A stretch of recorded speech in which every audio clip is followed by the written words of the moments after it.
warahmatullahi wabarakatuh. Perkenalkan, nama saya Nur Zahra Sofika. Saya berasal dari Prodi Ilmu Administrasi Negara. Saya juga berasal dari kelas A1. Di sini saya akan mempresentasikan tugas asas-asas akuntansi dengan judul materi perusahaan dan organisasi. Apa itu perusahaan? Perusahaan adalah organisasi yang didirikan oleh seseorang atau sekelompok orang atau badan lain yang kegiatannya melakukan produksi, distribusi guna memenuhi kebutuhan ekonomis. Organisasi terdiri dari dua jenis. Yang pertama, bisnis. Tujuannya adalah memperoleh profit laba. Yang kedua, nirlaba. Tujuannya memperoleh benefit manfaat, misalnya di bidang kesehatan, pendidikan, dan keagamaan.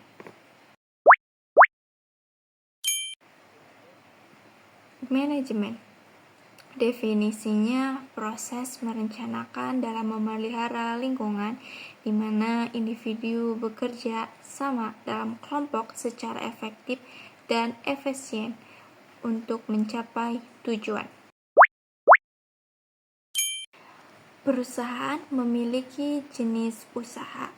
Usaha tersebut ada 3, yaitu perusahaan dagang, perusahaan jasa, dan perusahaan manufaktur. Yang pertama adalah perusahaan dagang atau merchandising firm, yaitu perusahaan yang kegiatannya membeli barang jadi dan menjualnya kembali tanpa melakukan pengolahan terhadap barang tersebut. Contohnya dealer, terserba, dan toko kelontong. Kedua, perusahaan jasa. Perusahaan jasa service firm, yaitu perusahaan yang kegiatannya menjual jasa.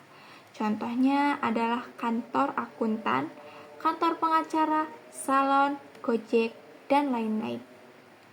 Yang ketiga, perusahaan manufaktur.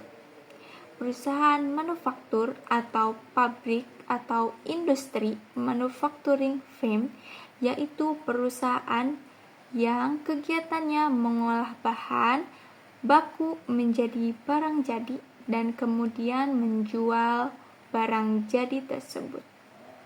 Contohnya adalah pabrik sepatu, pabrik roti, dan lain-lain.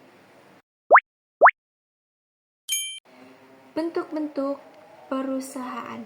Yang pertama ada usaha perseorangan, firma, CV, PT, perusahaan daerah, dan perum.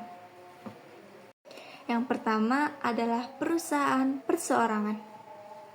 Perusahaan perseorangan adalah bisnis yang kepemilikannya dipegang hanya oleh satu orang. Pemilik perusahaan perseorangan memiliki tanggung jawab tak terbatas atas harta perusahaan. Yang kedua, firma. Firma adalah suatu persekutuan atau perseorangan yang didirikan untuk menjalankan suatu perusahaan di bawah nama bersama para sekutu atau anggotanya. Bertanggung jawab secara tidak terbatas dan sendiri-sendiri terhadap pihak ketiga. Firma berarti bersama, yaitu nama orang sekutu yang digunakan menjadi nama perusahaan. Dan yang ketiga adalah CV, Komanditair Vennootschap. Persekutuan komanditer merupakan salah satu bentuk perusahaan, bukan badan hukum.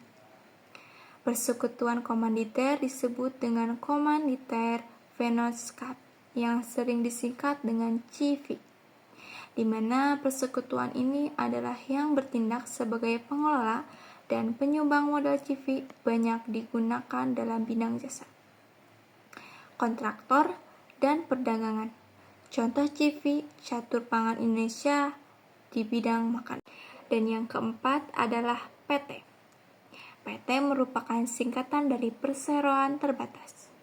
Perseroan terbatas adalah badan hukum yang merupakan persekutuan modal.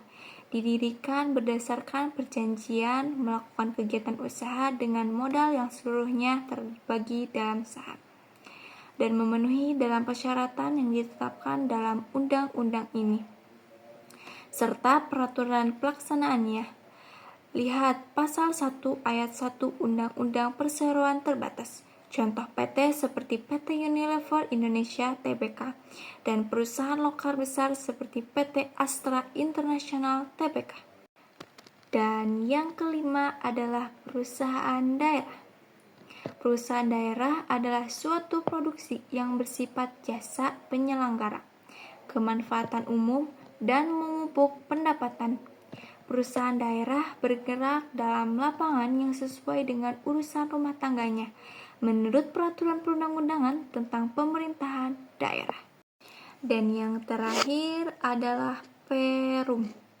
Perum adalah salah satu jenis badan usaha milik negara, BUMN, yang modalnya dimiliki oleh pemerintah. Perusahaan umum, Perum, memang dimiliki oleh negara, tetapi tujuan utamanya ada dua, yaitu untuk melayani dan juga mencari keuntungan sebanyak-banyaknya.